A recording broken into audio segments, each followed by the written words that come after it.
কোনো চালু থাকা সামাজিক প্রকল্প বন্ধ হচ্ছে না। কোনো সামাজিক চালু থাকা প্রকল্প, এটা আমরা আমাদের কর্মসূচি মানে প্রচারকালীনও বলেছি। কোনো চালু থাকা সামাজিক প্রকল্প সে 30 বছর আগের হতে পারে, 10 বছর আগের হতে পারে, কোনো সামাজিক প্রকল্প আমরা বন্ধ করছি না। আমরা পেপারলেস অফিসও করব।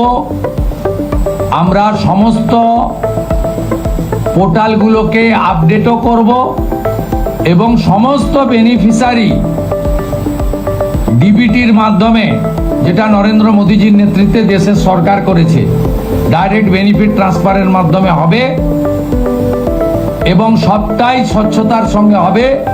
আপনার প্রশ্নের উত্তরে আমি পরিষ্কার বলে দিই, যে স্কিমটার কথা আপনি বলেছেন, আমি শুধু ওই স্কিমটা নয়, চালু থাকা কোনো সামাজিক কল্যাণকর কর্মসূচি বন্ধ এই সরকার করছে না, কিন্তু ট্রান্সপারেন্ট স্বচ্ছতার সঙ্গে সেগুলো হবে।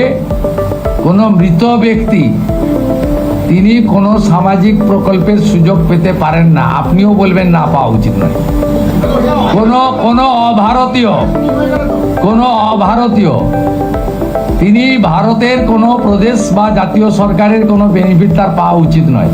অর্থাৎ আপনার প্রশ্নের মধ্যে আমার সব উত্তর আছে।